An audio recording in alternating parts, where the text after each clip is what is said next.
Hello. I am reading a book right now by Fyodor Dostoevsky. I got it on Project Gutenberg, and I'm infinitely grateful to those amazing angels to offer these antique books for free to the world. I'm infinitely grateful to you guys. So, I got a bunch of Dostoevsky books downloaded, and I started reading The Brothers Karamazov by Fyodor Dostoevsky. And I don't know when he wrote it. I have to research it. Somewhere in the middle of the 1800s. And it is obviously the story. It's a novel. It's a fairy tale. It is obviously playing out in the middle of the 1800s in Russia, in rural Russia. Several horse hours away from Moscow, not that far, of course, because they had to reach everything by horse at that time. And I feel so sorry for the horses, but then the horses get exchanged a lot. So the sweaty horses get taken off the harnesses, and new fresh horses are put on. And so then I'm always glad. Oh, I'm glad at least they were paying attention to that, and they did not overwork the horses. So I hope no one did. But I know there, a lot of people in the 1800s, whether that was in Russia or in other countries, a lot of those, there were always people that were cruel and ruthless. And Friedrich Nietzsche had to protect a horse with his own body one time from one of those carriage drivers that had a whip in his hand, and that should be illegal to whip a horse on the butt. And he was starting to whip the horse on the head, and Nietzsche got out real quickly and threw himself in front of that carriage man, and he took some beating from the whip to protect the horse. Okay. And guess what the people there did? They thought he was mad. They thought he was going insane. When that, in fact, was the sanest thing that anyone could possibly do, to protect a horse from being beaten. So, but the tide is shifting now, finally. In the year 2026, it took that long. Man, it took that long.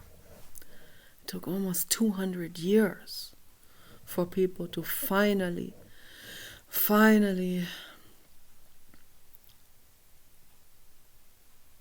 have some kind of insight into what truth actually is and what love is. And Dostoevsky knew what love is, and Nietzsche knew what love is.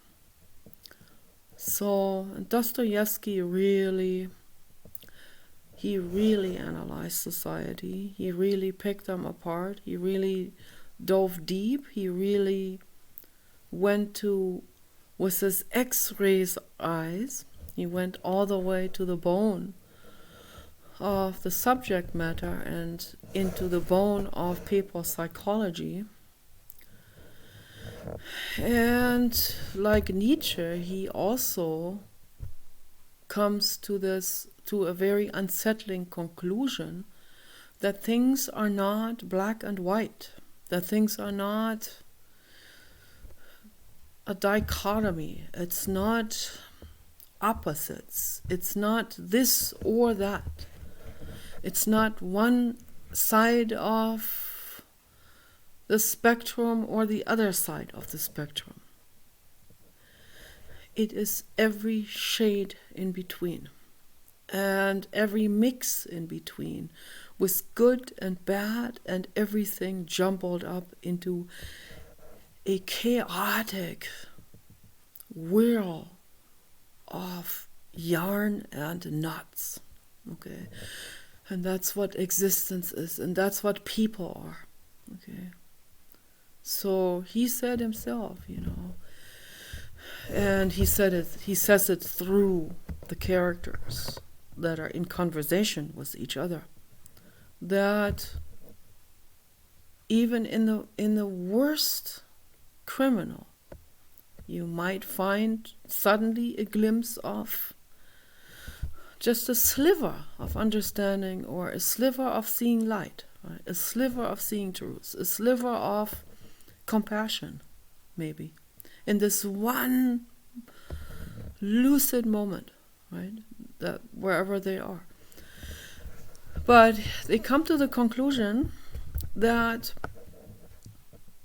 most people are not going to see truth unless they have been through the ringer, unless they have been through some tremendous hardship in their lives, being sent to Siberia into a work camp, for example, which is what happened to Dostoevsky, because his writing style was, if not directly, of course, very indirectly criticizing the regime at that time, the so-called Tsar. In Persia it's called Shah, which is king, in Europe. So the Tsar in Russia, the Shah in Iran, and the king of medieval Europe, those are dictators. Those, if they are mean, they are ruthless dictators. Okay.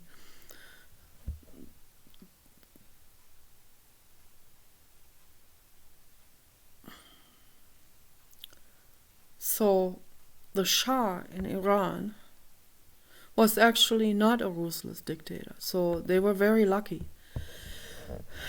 So then this, I don't know what Ayatollah means, but this, maybe Ayatollah means a more ruthless dictator, right? That's what it means.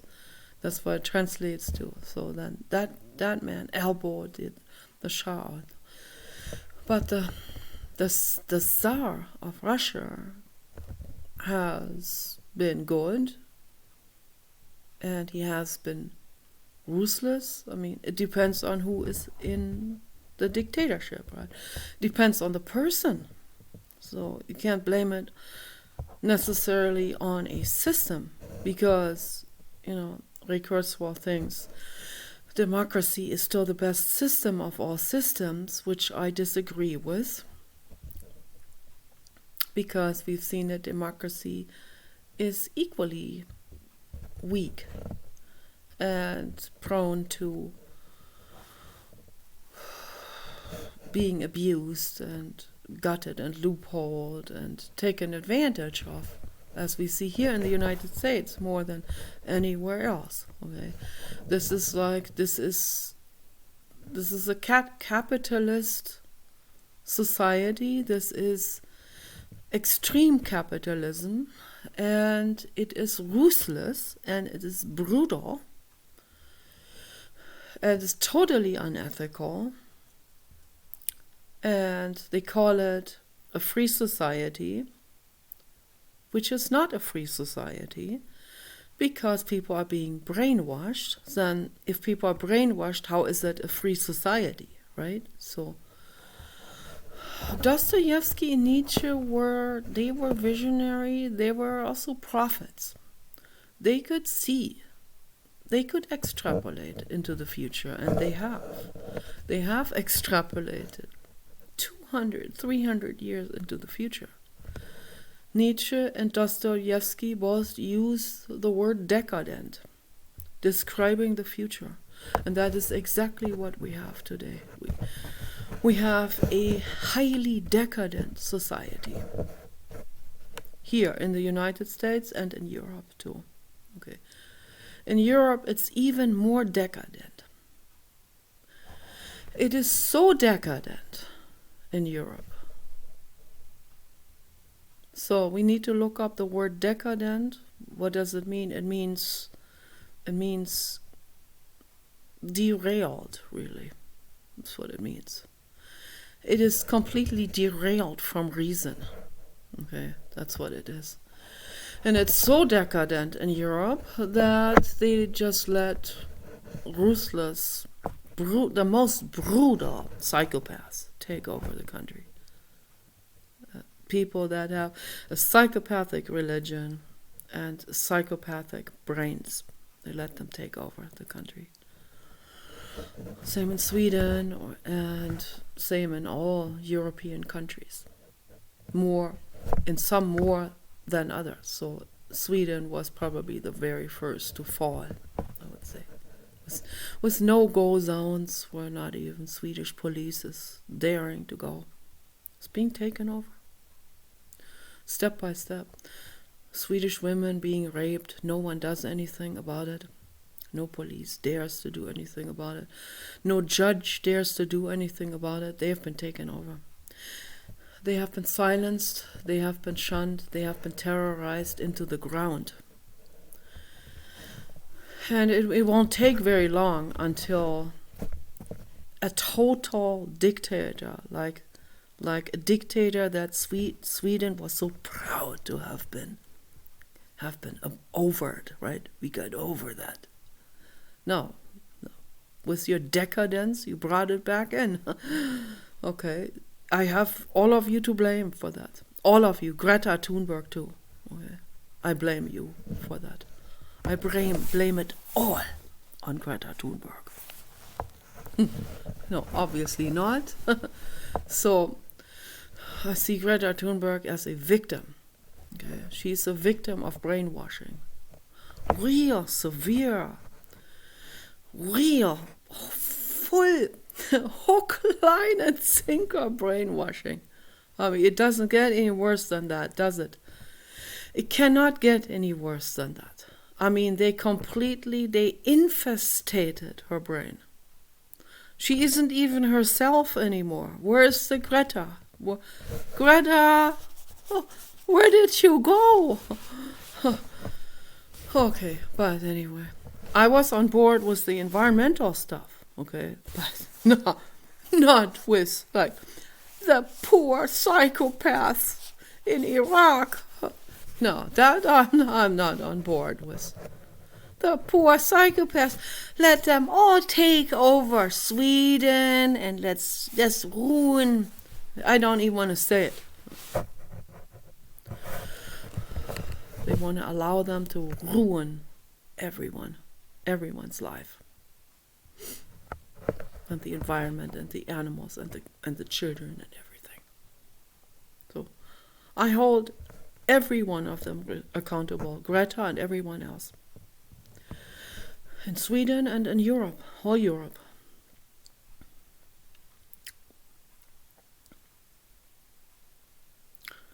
And it's a deeper psychology Swedish people have. It's genetic also with Stockholm syndrome. They love their captor. They love the person who holds them hostage. Okay, they love the enemy. They take this all very, very seriously, like hold the other cheek, and which I'm not even sure if Jesus Christ said that. So, or if it was just something that was later mistranslated or deliberately wrongly translated into newer languages and so on from the old Hebrew. Okay, so that is very, very, that can happen very easily. That Hebrew is being mistranslated. Okay. Very, very, very easily. So I've already seen that. I've seen it in documentary films and all of that. So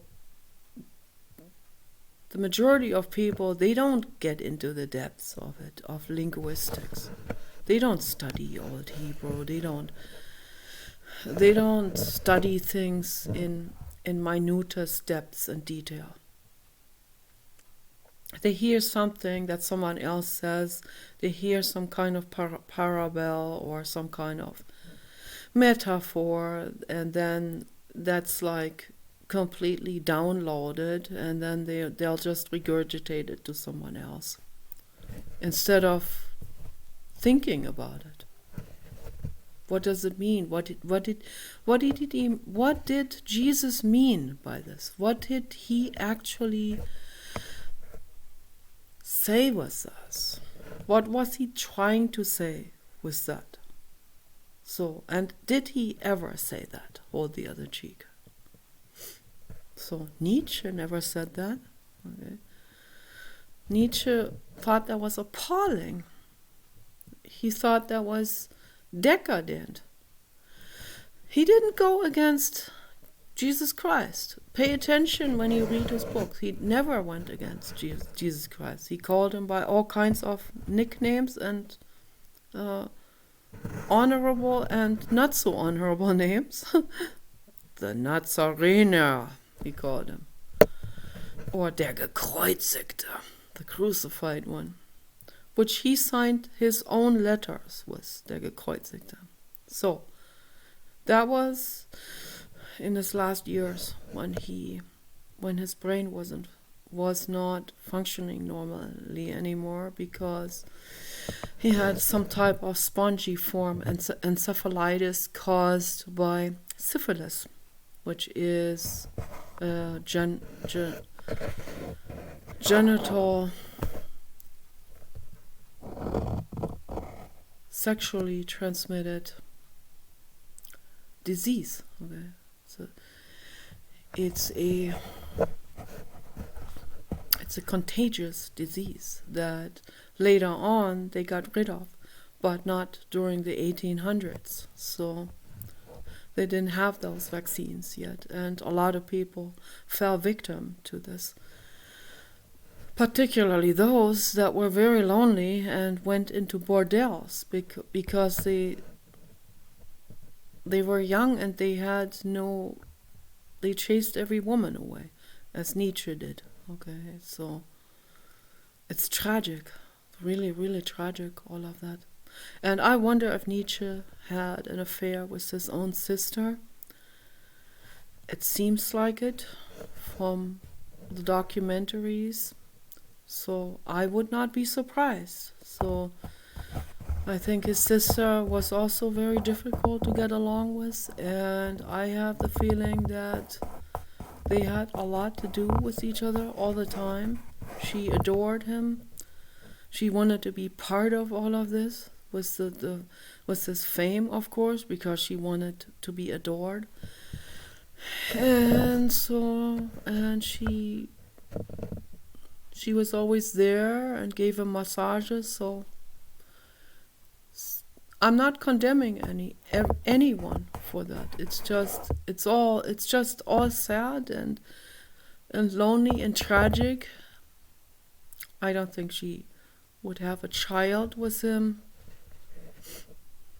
I don't even think that she had children. I'm not sure now.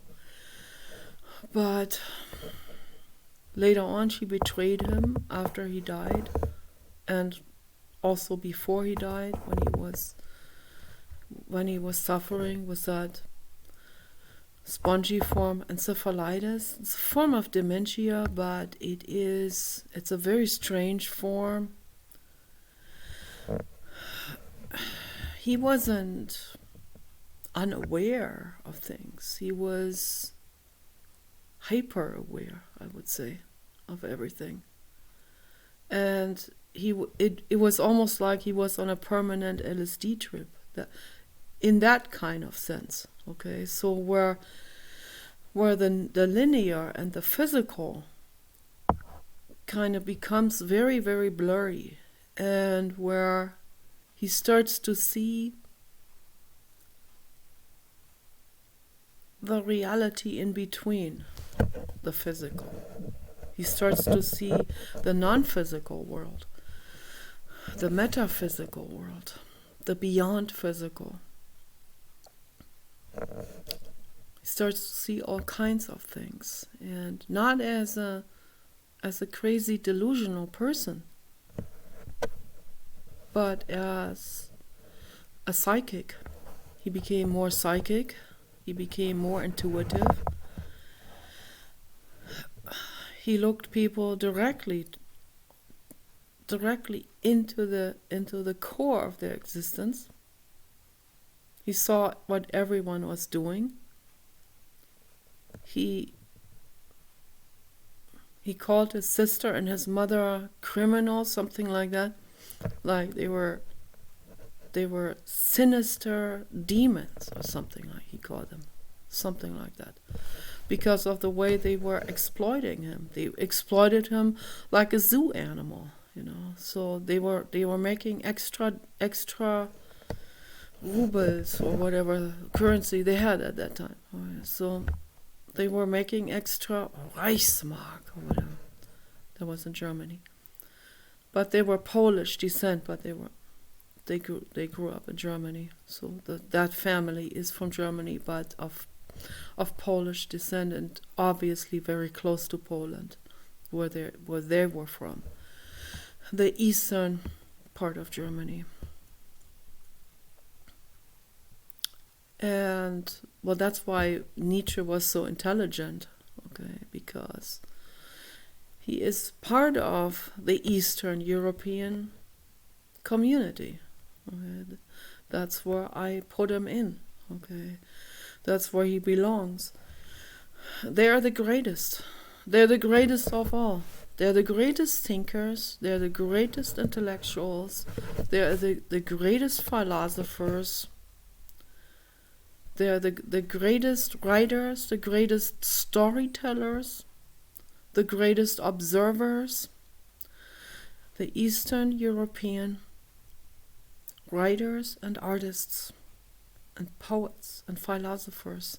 Okay, they're the greatest, and they're the most psychic also. They have the most amazing humor of all. They are tuned in, they are tapped in to the infinite cosmos. I heard of stories where they had political prisoners during the time of the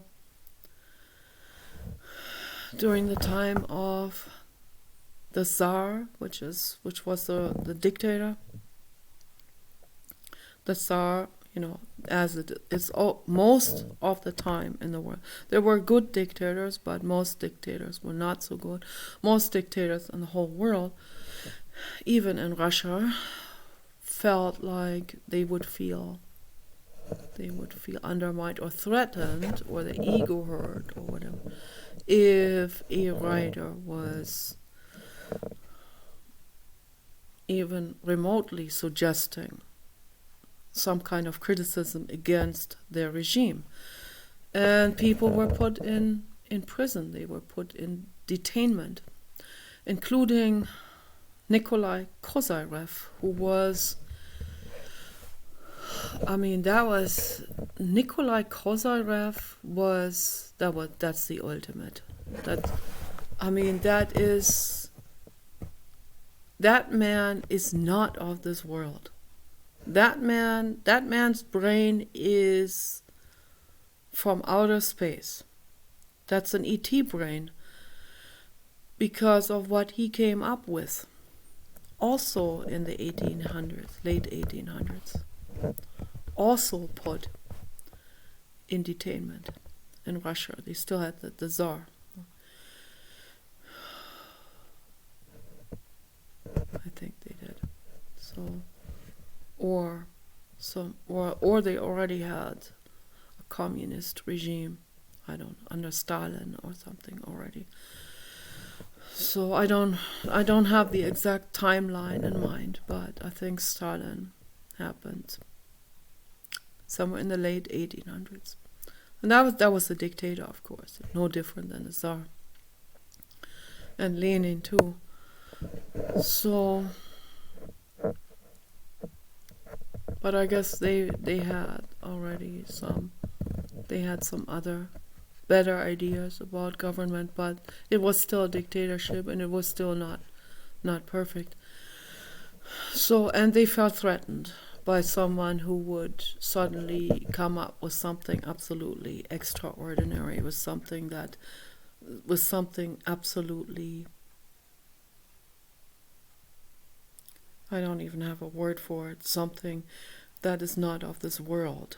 So Nikolai Kozyrev developed a mirror system, a warped mirror, a mirror room. You won't believe what happens with that.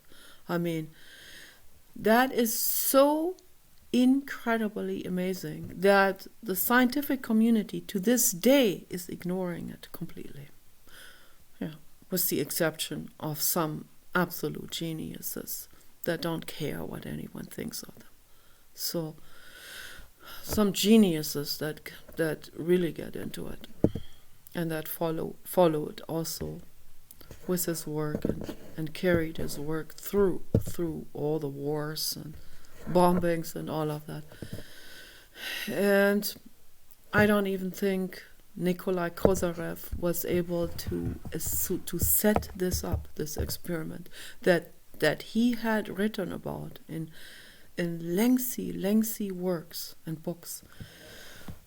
So, and he wrote all of these books just in his head, not on paper. In his head, he wrote these books while he was in detainment in Russia, under the worst possible circumstances anyone can possibly imagine.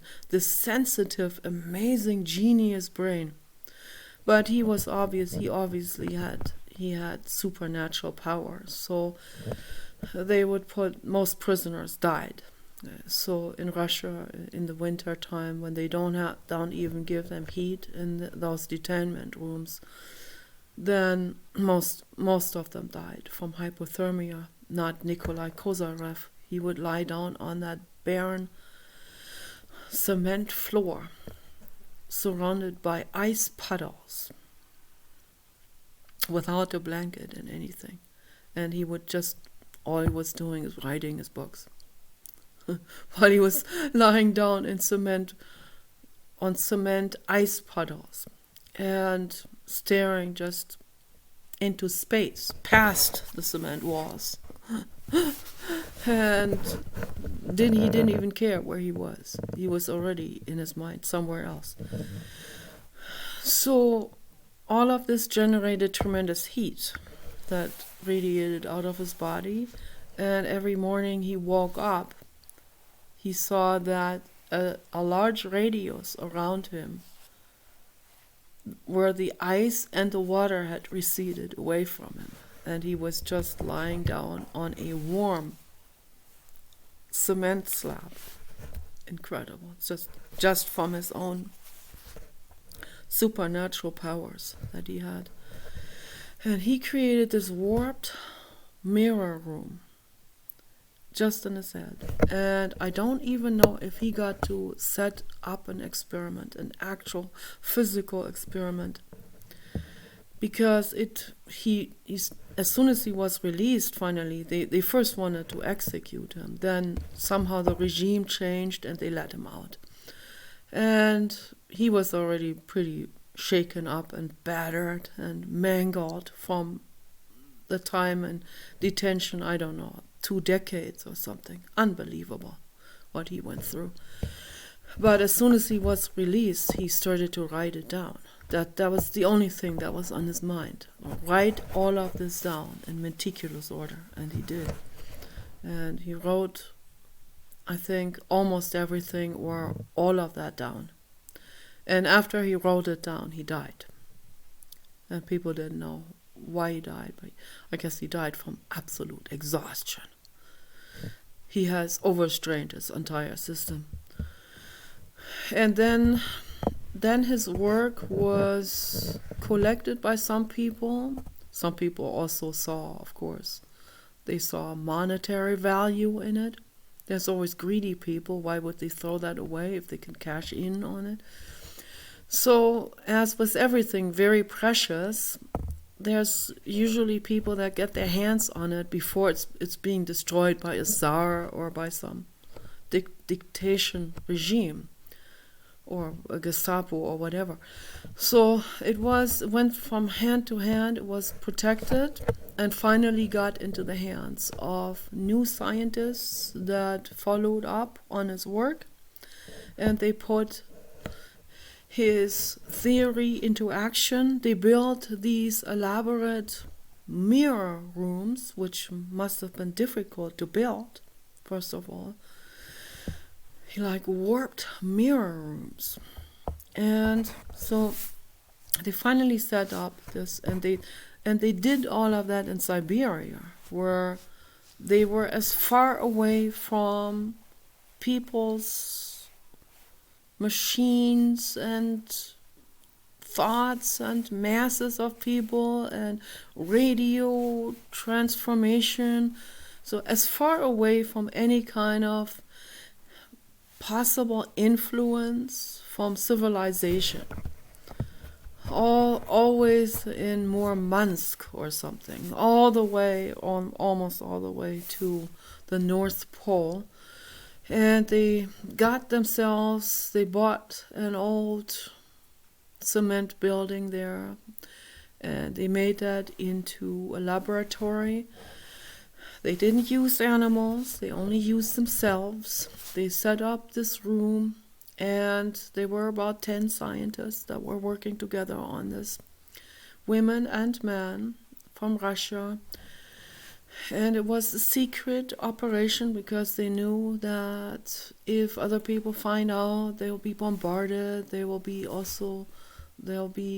interrogated, and they didn't want anyone to find out about this, just to protect themselves, not to conceal it from the public. So later on they would they would disclose it to the public, but in a measured way, in a smart way, without being interrogated or going to prison or something. You know how people are with their religions and with their superstitions and all of that. Even in Russia, a lot of people were superstitious. So, and terrified, they were terrified of forces that they could not understand and stuff like this. So, one after another, one of these newer scientists went into these mirror rooms. And first they stayed in there just for 10 minutes at the time. They felt nausea coming up. They felt dizzy. They had to go back out. And gradually they increased the time they spent in the middle of that mirror room, where they could only see the mirror. The mirror and the mirror and the mirror and the mirror, which is infinity, of course. Whenever you have infinity, you tap into the infinite cosmos. Okay, and it's just incredible what happened there. So at some point, women and men, scientists, they came back out, and each one of them reported about seeing glowing symbols like hieroglyphs. The Blue God says 3333. It's the truth, what I'm saying. Okay, this is not a coincidence. They started seeing hieroglyphs, glowing hieroglyphs, in the middle of the room, like I saw from Pieris Japonica. I saw the glowing sun in the middle, right here, in the middle where I'm sitting. So right in the middle, right here, the glowing sun. But that's because I was on Pieris Japonica. Okay, they were not on anything. They just went into this warped room, the mirror room, and they call them the Kozyrev mirrors. And they saw these symbols, and they thought, what is this? Some kind of message that we're receiving here.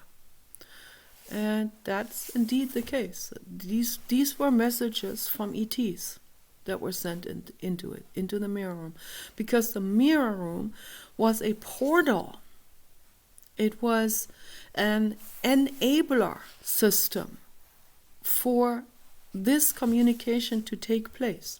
Okay, It would not have happened in any other under other circumstances. So it's this mirror that Nikolai Kozyrev figured all out in his head.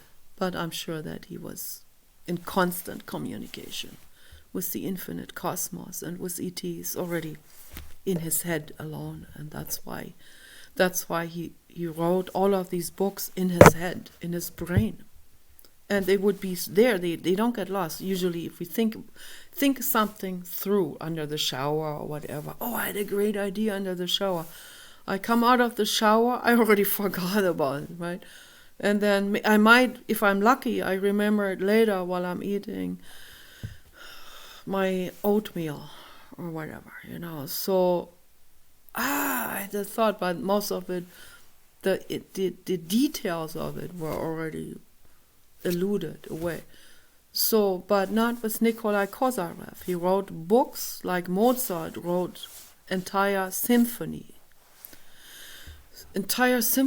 for symphony orchestras with many different instruments and layers and layers and layers of musics and canons, and it's incredible.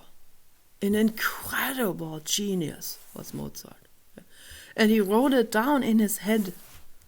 He didn't even write it down. And he did that because he was chaotic. He wasn't even very organized.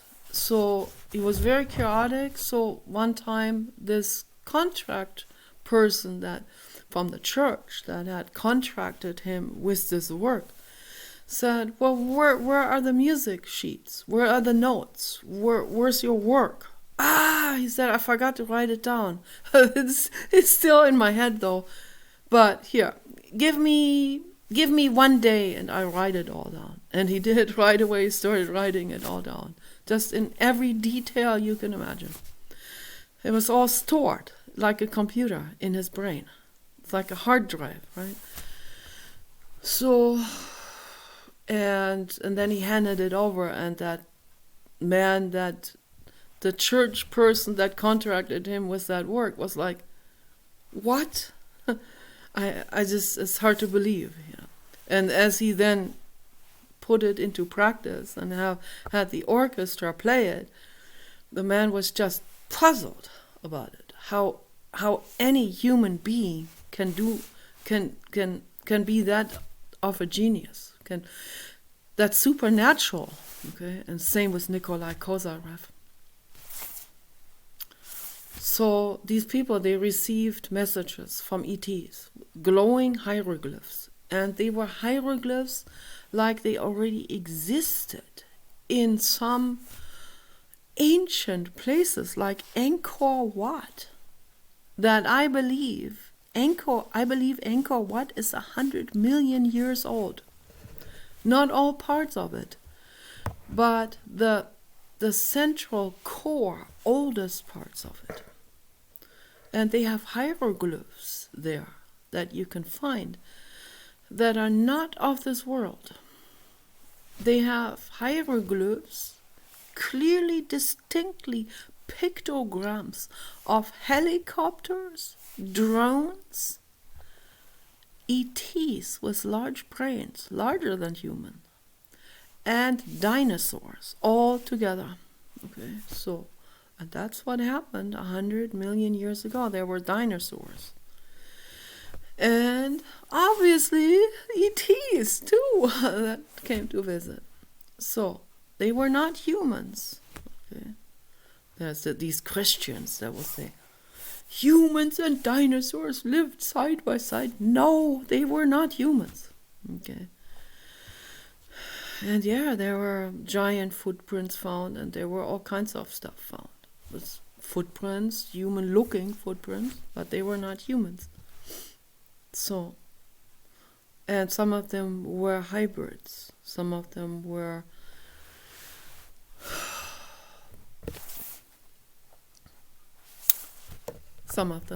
apes and different type of. No, that came much later. That was on another visit with ETs. much, much later. I don't know, 100,000 years ago or something. So much later. So I mix this up a lot. No, during the Jurassic, 100 million years ago, there were ETs. They built Angkor Wat. They built different places. They built pyramids also around the globe. And that's why they're all grown over by trees and vegetation, and you cannot recognize it anymore, of course, as a person made building, right? An artifactual, and a person, humanoid made structure that could not have been made by dinosaurs. So, but then there were also dinosaurs that evolved into humanoids too, and they are the reptiles. But that came later. So that happened 50 million years later. So, but during the time of Angkor Wat, 100 million, these reptiles didn't exist yet either. So they were what some native people call the gods, and they were ETs, very advanced ETs, and they set up camp. But they may have had a colony of not more than 100 people, right? So how can they proliferate their gene pool indefinitely? They can't, and they would do inbreeding and all of this. So, and then later on I heard that some of them may have been casted out, and those were the fallen angels. Actually, they were casted out from their planet because they were in breach of that planet's judicial system.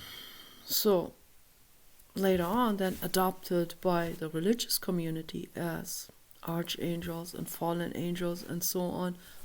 All they are astronauts from outer space that had fallen into disgrace or into whatever battle with others, and they took off, and they said, we can't live there anymore. They're persecuting us, and we have to find another place where we can set up camp.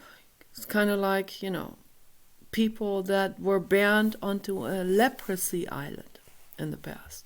In that type of sense, they were cast out from their own planets and landed on Earth, and then people say, "Oh, they're fallen angels. They've fallen." Well, they have eventually fallen through gravity, right? But no, they were casted out for whatever reason. They may have been unethical. They may have been ethical. Maybe their society was unethical. So we don't know for sure what happened. But they had such large brains that they were able to mine gold and silver and extract some minerals and metals and perpetuate their homes, elaborate homes with gold in the bottom of in the underground shaft, that in like gold in the basement, entire gold chests and so-called what they call sarcophagi, but they were not. Sarcophagus means casket, but they were not made for a human. The humans didn't even exist yet. they were not even made for themselves as such thing. They didn't have that practice of putting a dead person into a sarcophagus. That's all idiotic religious stuff that came much later with humans. No, they made these chests, they made sarcophagi or non-carcass sarcophagi. They made these containers, if we want to call them. They made these tubs, is a better word. There were different sizes. They had different sizes, not necessarily human size. Half human size, twice human size, different. And they put gold in it. They extracted gold, they melted gold, they put all of that in there. Gold bars and stuff like that. And then they had a shaft going all the way up to the top of their building. Usually it was a pyramid. And the pyramid top had a crystal dome where with different slants, where the sun would be actually like a prisma, the prism dome that were prisma, and PRISM or PRISMA, prisma dome tip and the pyramids of Giza used to have that too, but that eventually fell off and all of that.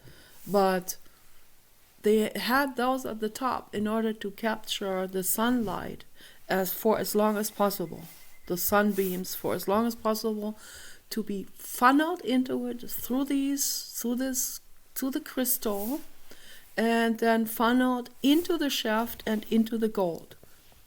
And then the gold would be reflecting the sunlight back, and the sun hitting the gold would actually charge up the gold into energy, into electricity.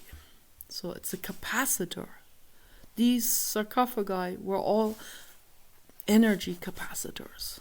Okay, and it's very obvious and crystal clear now. It's been studied by courageous people, courageous scientists and courageous historians, courageous writers, all around the globe, from different countries that took that on, that studied that, and regardless of what the scientific community says about it or about them, or regardless of being persecuted or shunned or heaven banned or shadow banned. Okay, these people, they're only interested in pursuing truth and pursuing one difficult question after another, okay, and diving into it and not leaving anything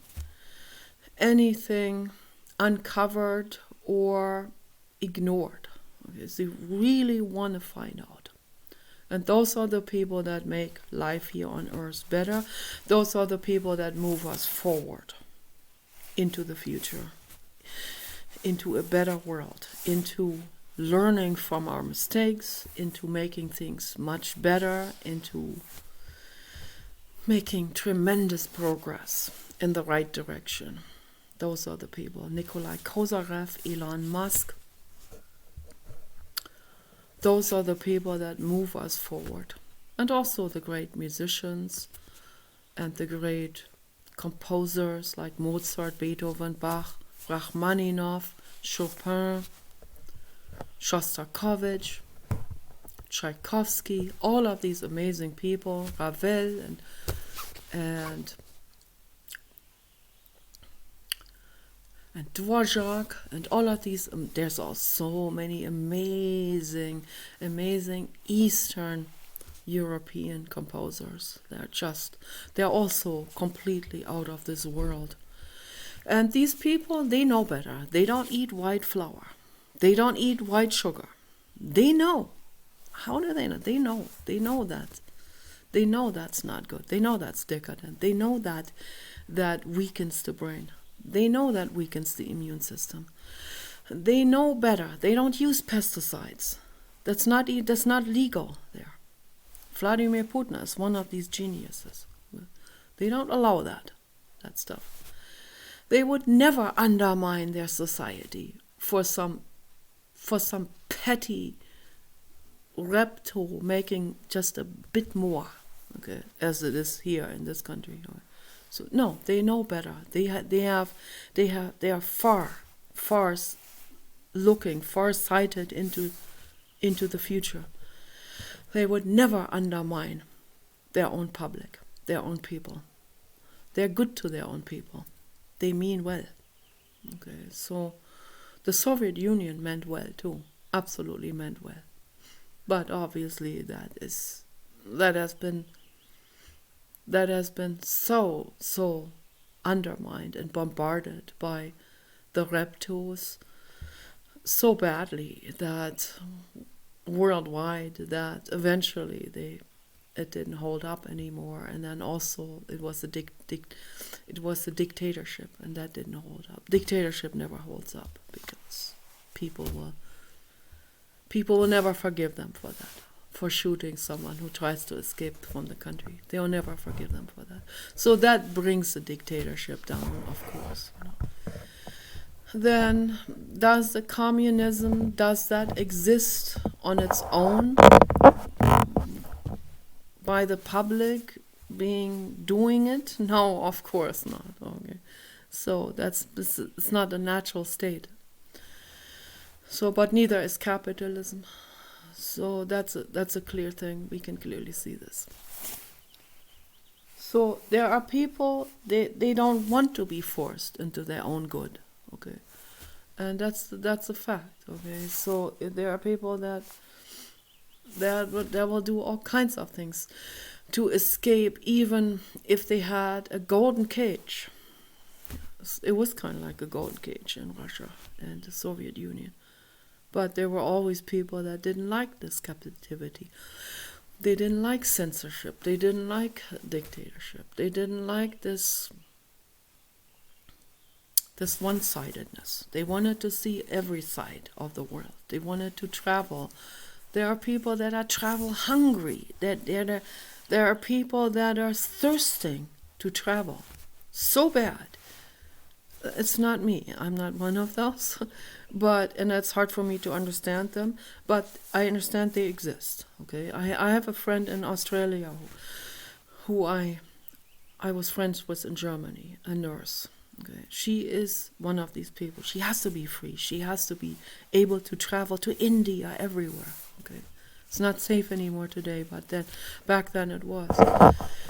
So then she finally ended up in Australia. Okay, so someone who just has to see the whole world. I want to live at the equator. That's where I want to live.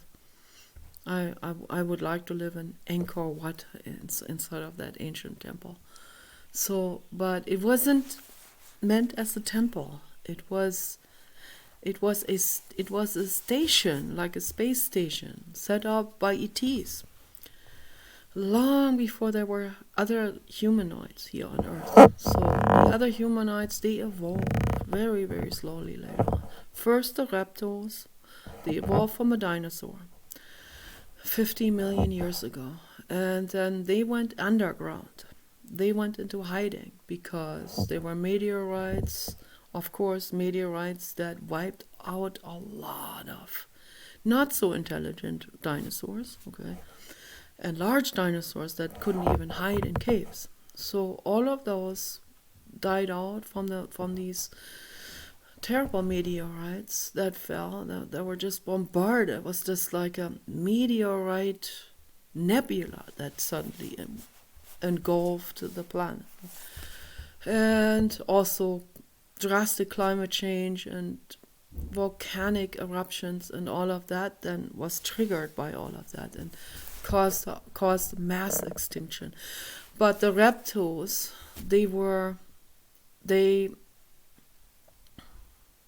I guess they come from a dinosaur that may have existed, has existed 100 million years ago, but not in this intelligent form. So when the ETs came, they saw that too. There was a bipedal type of dinosaur, similar to an emu, something like that, with a very large, and you can see an emu already has a large brain, so they're kind of related to those original reptiles.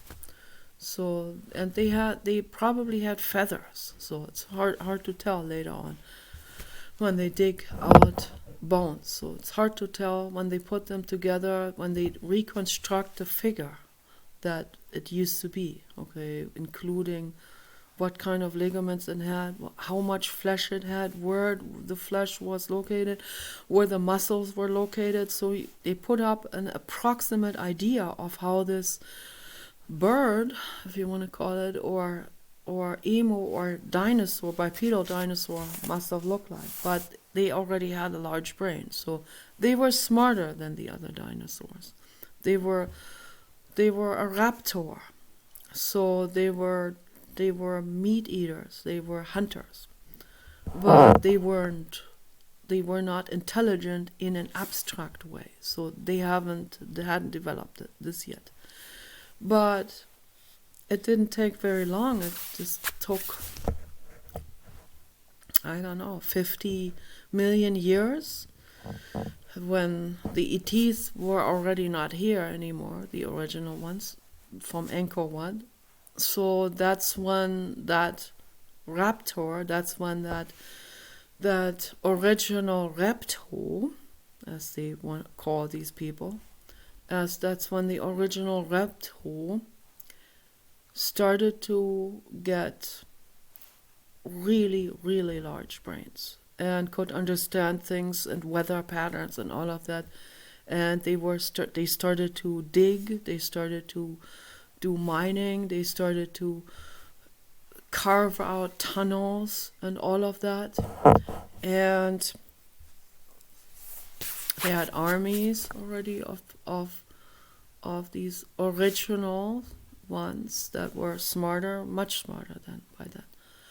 And already smarter, with a larger brain than humans today have. So, and that's how they were able to escape from that mass extinction event.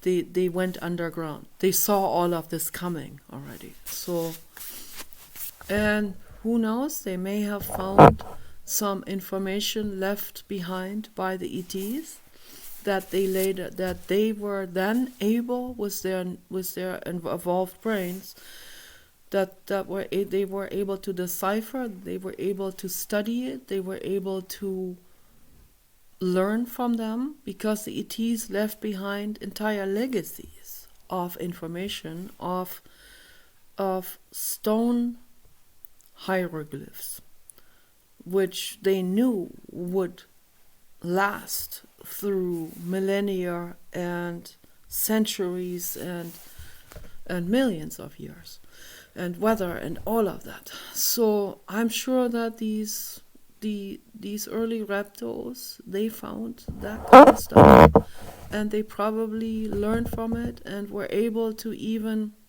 predict these meteor showers. Who knows? Okay, and were then able to go underground, and then many of them then later on evolved underground with large eyes and very adapted to darkness, to underground bioluminescent life forms. There are bioluminescent plants and mushrooms in the underground caverns of planet Earth. Okay. People later, religious people, call it hell, but it's not hell. Okay. There's a paradise in the underground, absolute paradise, with highly nutritious plants and mushrooms that these reptiles lived on. They were also carnivorous, and they must have taken some of the small dinosaurs that were the size of cows or sheep with them in there, that they bred in order to eat, something like this. So just the same as a stationary farmer, yeah, who started to have his own property and all of that. But they did it underground. And they evolved, and they evolved, and they evolved underground. And they evolved so far that you cannot even wrap your mind around it, how far they have evolved. They have evolved so far that they evolved into a camouflage. They evolved so far that they were able not only to do camouflage like an octopus or a chameleon, which they evolved into that too. Okay, it first started with skin tone and skin color changes, just like with those animals. Give it enough time and the octopus will also be able to shapeshift in a much more dramatic way. But it all has to do with time. Give it enough time and it will evolve in ways that you cannot even perceive, conceive of with the knowledge base and with the brain capacity that we have at this certain point. The raptors have by far exceeded us. And I have the feeling that we are actually their sheep. We humans are their sheep here on Earth. We live on Earth. We think we are the only technology creating being, right? The only bipedal. No, there are raptors in the underworld. Okay. And they are much smarter and they have much more advanced technology.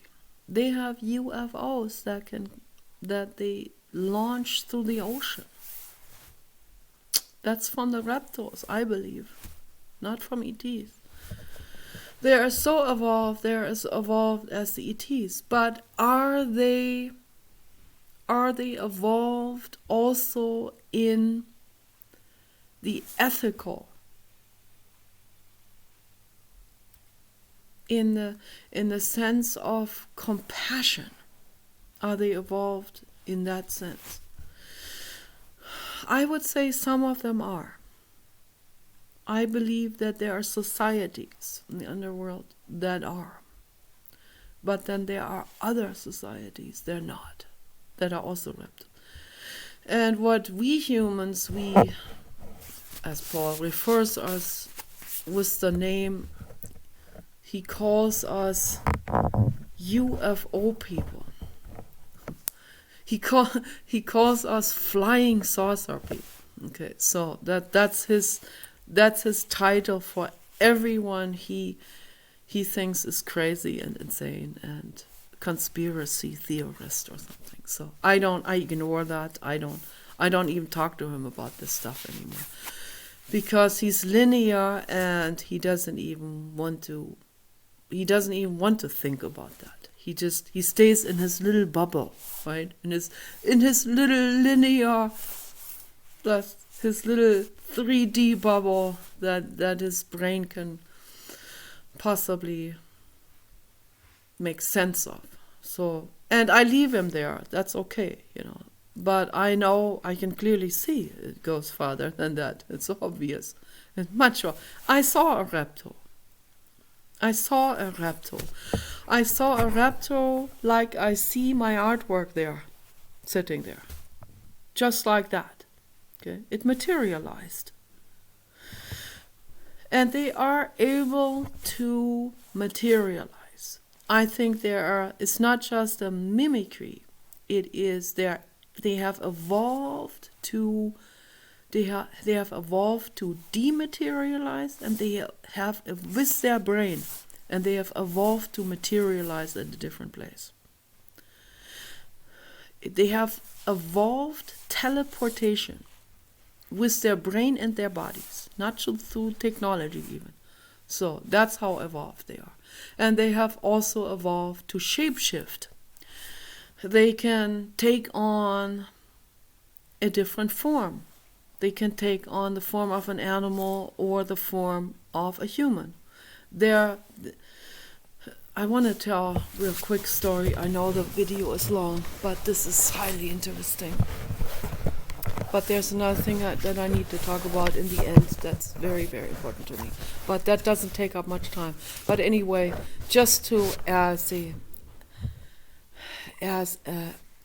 a comparison to what I'm talking about, the writer Rupert Isaacson, he wrote about his son Rowan Isaacson. When his son was a child, they were trying to help his son because the son suffered from severe autism. But what is autism? It's a severe form of being very different to other people. The shamans from Africa, they said he's one of us. And that is what he was. He was this very advanced person, okay? Very advanced. So advanced that the average person says, you are autistic, you're crazy, you are stupid, whatever. Yeah, that's how advanced. Because the average person can't wrap their heads around what this child sees and what this child is afraid of and what this child is confused about. Because that child is so extraordinarily intelligent and perceptive and sensitive. So, and they wanted, his parents, they wanted to do anything in their power to help their son.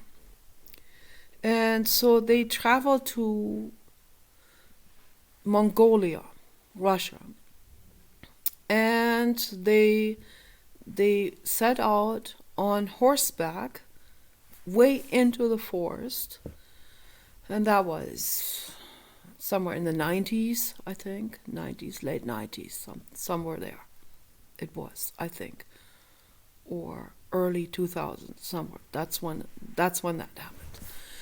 And so they had large horses there. They had people that were being paid to help them with this excursion. They had tents, they had food, all of that. And I feel sorry for the horses. They must have been hard to travel all the way into Mongolia, into these vast lands there and into the forest. But anyway, they finally got to the area where that energy healer was living. And they were on their way to that energy healer because they heard great things about him. They have seen also other energy healers on their way, many great ones. But this was the star. That was the one that everyone was talking about. An older man that was living in the forests and living totally sustainably there. And so when they got there, all of a sudden they saw a white goat stand on top of a hill, looking at them, standing there. And the other people that were there, they said, that's him, that's Ghost. He shapeshifts into animals in order to look and to see what's going on, who is coming and who are these people. He didn't even know they were coming. He wasn't alerted or anything. They just took their excursion out there to him, but he already, because he's highly psychic, he knew people were coming to see him. So he shapeshifted into a white goat and he went over there to check them out. So there are people that have this ability, but this is unbelievably rare among humans with this ability. Most people wouldn't even believe it. Most scientists would not touch it. They because it undermines everything they have known and learned, and that undermines the scientific community, the foundation they are standing on, the knowledge foundation they're standing on. that they pride themselves, and that's how petty the human ego is. They are so petty and pitiful that they can't wrap their heads around other things. Even if someone levitates in front of them, they will just walk out of the room and say, I didn't see this because it doesn't fit into my knowledge base. But yeah, it has happened. There were, that's what I wanted to say earlier, that there were Russian prisoners of war and prisoners of dissent, political prisoners, where I heard that some of them were witches, and that is this ability. That's witch is the same as a shaman, it's the same as an energy healer, it's the same as a highly evolved psychic, right? Highly evolved. So evolved psychic that I can't even wrap my head around it. People that are able to teleport. And some of these political prisoners were able to teleport themselves out of that prison. And the prison guards, they were in shock. They couldn't believe it. Okay, they had prisons that were catacombs, that were stone chambers. Okay, they were made out of stones and cement, as thick as bomb shelters. How did these people get out of there? They had that ability. But it's very, very rare in humans. In the reptiles, it is child play. And then the reptile I saw was a child. He was a very young teenager, as I was at that time. I was 11, and that reptile was equivalent to me being this still a child, like a child teenager, child teen, you barely got out of childhood. And he must have observed me already. He thought I was interesting, or I was funny, or because I'm an artist, so that spoke to him. And they see things through distances, through crowds, through all kinds of things. So, and he, being playful child and all of that, he was probably scolded by his parents for that. He decided to show himself to me, particularly while I was in a fever delirium, as after I caught salmonella infection. Okay, so he saw that as his entry point, because that was an entry point for him to show himself to me. Because we have this discrimination ribbon in the brain that filters out information. He may have shown himself to me before, but I couldn't see him because my discrimination ribbon filtered him out.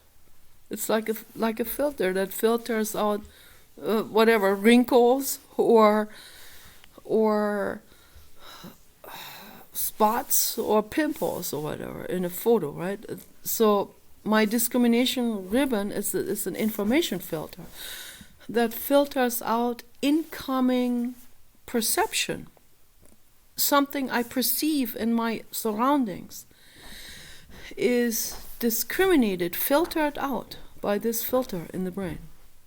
When I have salmonella infection and I have fever, and I wake up from a fever delirium nightmare, which I had just minutes ago, and I go to the bathroom, I was feeling nauseated, I was feeling very, very sick, I didn't know what was going on.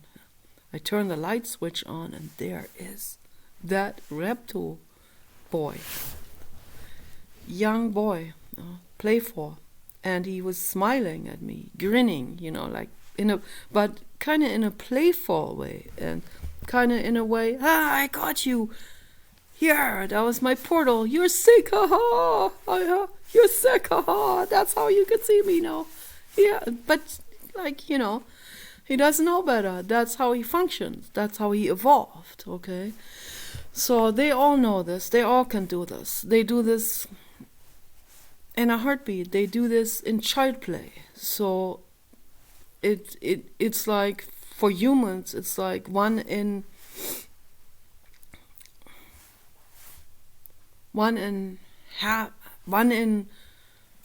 400 million people that is able to do this. Okay, so, but in reptiles, yeah. But it's usually not the psychic people that can teleport or shapeshift that among humans that procreate. Those are not usually not the ones that procreate. Okay, those are the ones that find a lot of fault with society. Those are the ones that are very picky when it comes to taking a partner. These are the ones that don't feel understood by most people, or partners or whatever. And or they get involved with someone and they say, nah, it's not going to work out. So often they stay without children, like in the case with me, for example, or Paul. Okay, so we say, no, and then also, I am very picky about what do I want to procreate. How, does this partner look according to what I want to procreate with? Do I want my children to look like him or him or him? Okay, so I'm very picky about that. And if I can't have it perfect, I don't want it at all. So, and that's how a lot of those energy healers are. I'm an energy healer, but I'm not able to teleport. So that's why I'm terrified, because I don't have that power.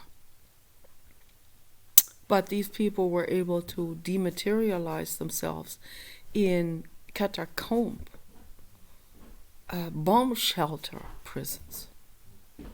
They could just walk straight through the wall and come out the other end. Or they can dematerialize and rematerialize somewhere in the middle of a forest and set up camp there and change their appearance and never be found ever again. So they are able to do this. And the reptiles are all able to do this. As that boy reptile just wanted to play with me, but I've never seen anything like this before in my entire life. I've never even seen something like this in a movie. I haven't even heard about something like this in the wildest fairy tales. I didn't know something like this existed. Beautiful, amazing looking, but terrifying. I'm like, what is that? That's a monster. This is a terrifying monster. I couldn't even scream. I was in so much shock. I could not scream. I looked at him like this. I run to the door. I run outside. I hammer on my parents' hotel room that was next door to ours, my brother's and mine, and I get my mother out of deep sleep. She was real mad at me. She comes in the bathroom, and of course the boy is gone. Oh, he was afraid of my mother. He doesn't want her to see. And then he doesn't want to get in trouble with his parents either, because they don't want him to show himself like this. So, to just random people. But, obviously, didn't show himself to a random person. He showed himself to an energy healer, an artist. It's a possibility that only people like myself are even able to see people like that. So it's very interesting, all of this. Very, very interesting. So they have evolved. They're there. They live in the underground. There's an entire world in the underground. One guy said that they descended with an elevator where it took 10 minutes for the elevator to descend high speed. 10 minutes! Driving down high speed, almost like falling. So, where did that go? Okay, that went into the underworld. And not good things happened there, where he went. Some people call that Hades. Some people call that hell. or they call it inferno. Okay, but that's only some societies that are inferno. There are other societies of reptile. I would think they're probably different reptile species, entire different maybe so far different already, they are not even mixing with the inferno reptiles anymore. They're different species. That's what I think of reptilian humanoids in the underworld. Some of them are highly evolved and great and amazing. And maybe they're monitoring the evolution on Earth. Maybe it's just some kind of experiment almost. Like, let's observe how they evolve. Let's throw an obstacle here and see what happens. How do they deal with it? A Hunger Game type of situation.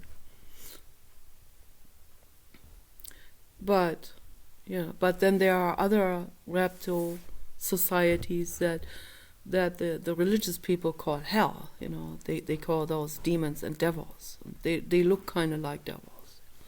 So because they're reptilian humanoids. Okay, they look very different. They have a protruded mouth.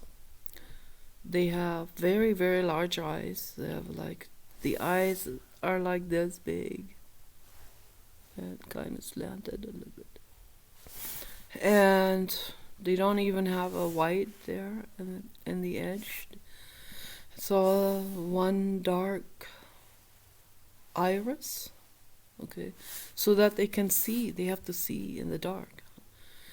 They have night vision in there, night vision ability.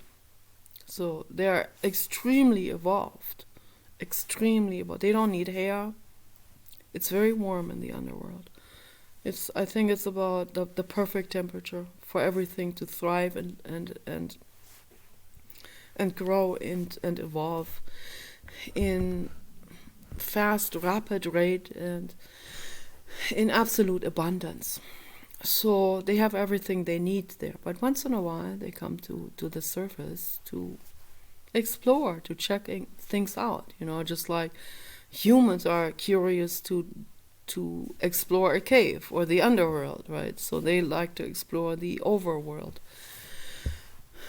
And some of these societies may already be intergalactic. Some of these societies may have already left the Earth, may already have settled on another planet. Some of them stayed behind. Some of them, maybe they're still traveling back and forth, right?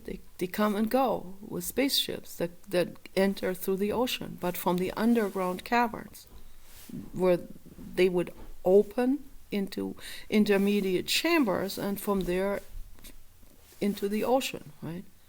Then the chamber closes, the water gets pumped out, and then whoever comes back into the immediate chamber, right, water gets pumped out, and then they go into the underground caverns again. So I believe that's what's happening. I heard that there is a cavern connection between the CERN nuclear accelerator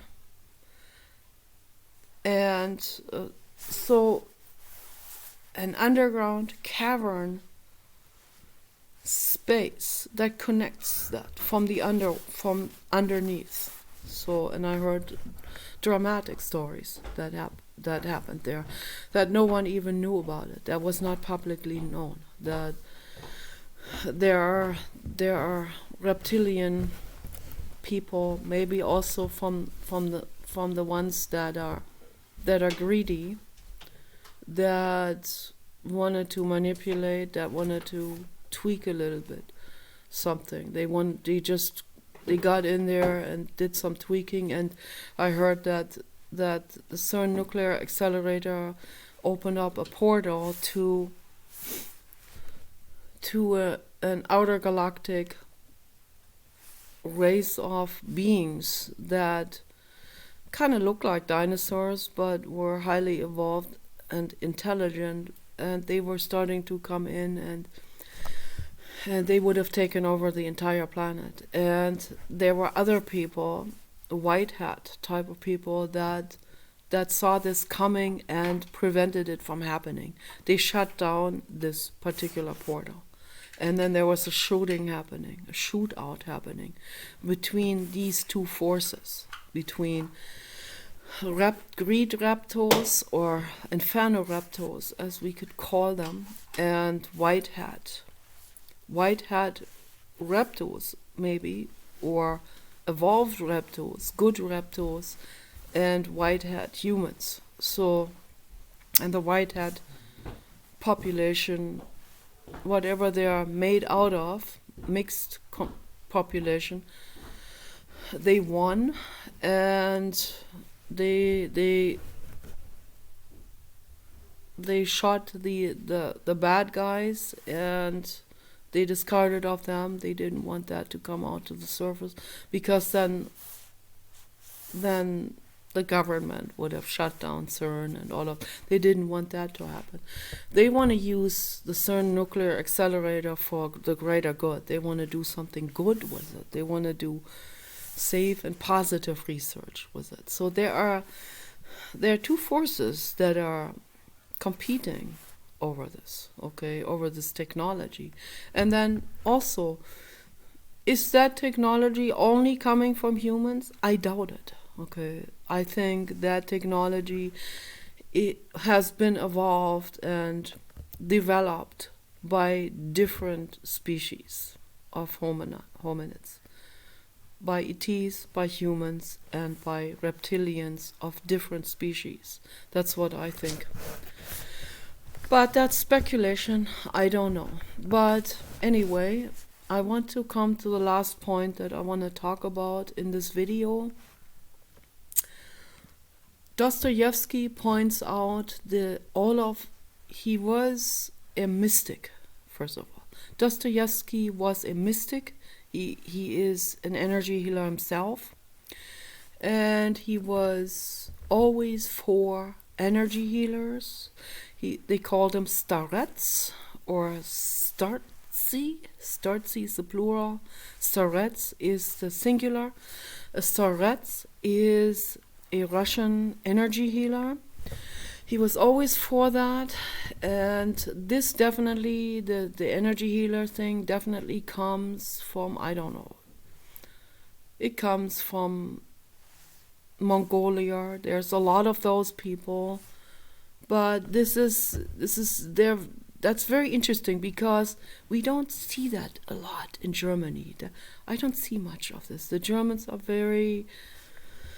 they're very arrogant, and kind of like Paul. They're very materialistic. They don't even acknowledge that very much, most of them. So I never heard about this in Germany, something like that, some energy healer like that. But it happens a lot in Russia, because these people are more evolved. They're just more evolved, much more evolved than the Europeans are, than the Western Europeans. Okay. The Eastern Europeans are way more evolved, and also into Asia and into the Oriental countries, and also they're very evolved. And then the Oriental, and that's another video. I already talked about this before. So they have ET mixed in with them. And then who knows who else has ET mixed in, and what type of ET, and so on. It is very convoluted. It's not a gradual evolution like this. It isn't, okay.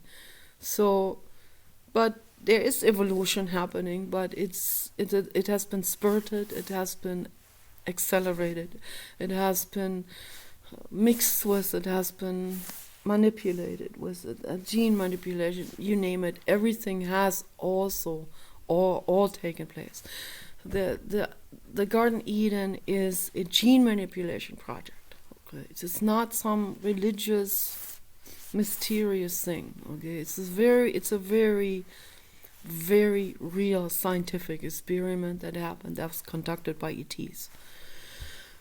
So I'm not going to get into this in depth now. I talked about this before in my other videos. I will talk about it again in the future. But what what I noticed is that Dostoevsky, although he was very much for Christ and he was for Christ energy and he was for the Staretsas, he was not against the church or the Christian rituals or something. Not against all of these rituals. He wasn't against the entire monk society, or he was for all of that, probably particularly for the Benedictine monks, but because they're very Buddhist actually. So he was very Buddhist. He was very for making the world a better place, for empowering people, not using religion to what they hear in this country to unempower people. That's they use in the United States, part of capitalism, by the way. They try to unempower people with the religion here in the United States. The Christian religion here in the United States unempowers people. Stay away from that. That has nothing to do with Tourette's. That has nothing to do with energy healing. This is on the other opposite spectrum, okay? Use your inner gut instinct. The best healer for you is a forest. I am not joking. The animals are they're your staretsas. They are your teachers, okay? They are your gurus, if you want to call them gurus, okay? So Dostoevsky believed in all of that. He believed in the animals. He believed in energy healers. He believed the animals were energy healers. They're pure souls. And he was not against the Christian religion the way it was practiced in Russia. Okay? Must have been very different than it was practiced here. Much more on the energy healer spectrum. Okay? Because they're more evolved, so naturally their church practice is more evolved as well. Okay? So, but that later on that was all abolished with the Soviet Union because they did not want to acknowledge and allow any of that. They wanted to educate people only in linear and materialistic thinking, which is a mistake, of course. Okay, they made the same mistake as the capitalist society made in the same sense. Okay, so, but the Russian church, I see that now, was way more evolved than the Western church. There's no comparison even. But he pointed out ruthlessly in the stories. And he wants the reader to come to their own conclusions. He doesn't want to tell you this is ridiculous. He wants you to see how ridiculous it is. So he tells all of that. He reports about all of this in form of a story, in form of dialogues, in form of what people see, in form of what people are practicing and why they practice this and what the superstition behind it is. They want you to come to your own conclusion and see that for what it is. He wanted to see that. He wanted you to see that's ridiculous, that some of these practices, even the more mystical it was, there were still practices that were very ridiculous and very superstitious and very, very unscientific and very nonsensical and untrue and just confused, right? So he wanted to point that out. He wanted you to see everything. He doesn't want you to condemn it. He wants you to see it for what it actually is, okay? And one of these things, the thing that stood out most to me is, and I see that not only in their religion, I see it in the whole world with the Christian religion. I was absolutely shocked to see to which degree this goes with the Christian religion in general. How awful and evil the Christian religion in general is. In general, I say, okay? So there are good people, there are good monks, there are good clergy. I'm just saying there are some doctrines in there that have to be abolished, because there are some doctrines in the Christian religion that are evil. I mean, just as like butchering witches is evil, right? You don't butcher anyone anymore. You understand that's evil, right? In the same sense, it is very, very evil to shun a person who's suicidal. Okay? When the Christian religion says suicide is a sin and they go to hell, that's not empowerment. That is really pushing someone over the edge. That is taking someone who's already smashed on the ground and giving them the last sword stabbing into the heart. Okay? That's what that is. Taking someone who is suicidal and beaten and absolutely completely helpless and doesn't have anything, no more options, right? And they're taking the most unhappy person there is, the most suffering person, as Dostoevsky pointed out in his stories, that someone who's suicidal is suffering the absolute most of all people. And they're taking those people, they are shunning them, they are excluding them like someone who with leprosy, and they are not even allowed to pray for them. Not even allowed to pray for someone who is suicidal. Can you believe this? I just wanted to point this out in this video because I find that so shocking, and I find that so unethical and so wrong and so cold-hearted and so evil that I want people to know this, okay? That is evil. To exclude someone, to shun someone, to persecute, or to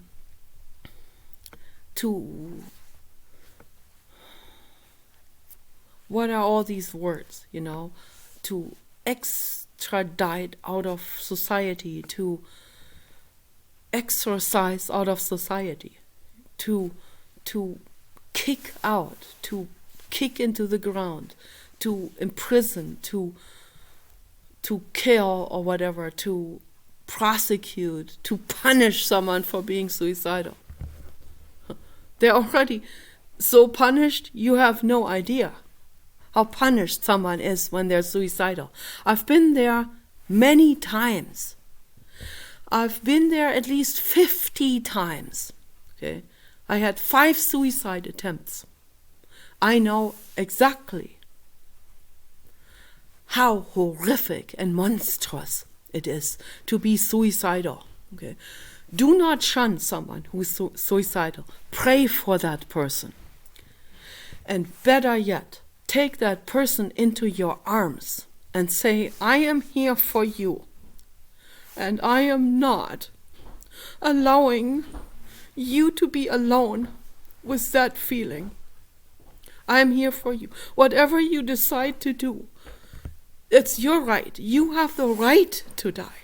You have the right to commit suicide, if that is what you want to do. But I will try the best I can to prevent you from doing it.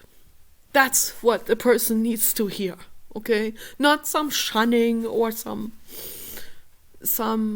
condemnation or some accusation and blame. Okay, they have already been blamed so badly. That's why they're in this mental state to begin with. Okay, the Russians are highly sensitive people. There's a lot of them that are suicidal. So this has been a subject throughout the millennia.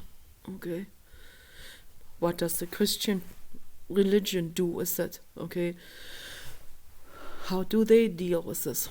At least that's Starets Sosima. He knew that was absolutely wrong. to shun someone who is suicidal, you know. He said no matter what anyone said, he prayed for them. And that was the right thing to do. You have to pray for them. I pray for these people. I pray for everyone.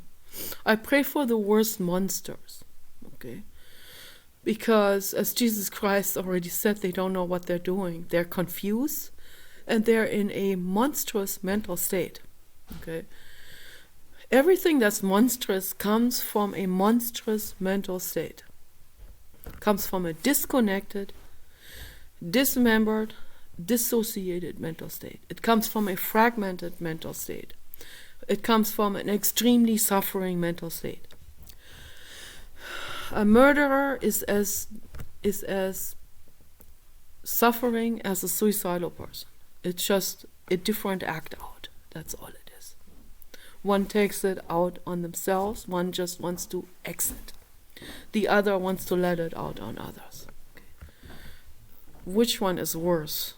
Obviously, the one that lets it out on others is much worse. But they too need to be prayed for. They all need a hug. They all need to be loved. That's all they wanted. That's all they ever wanted.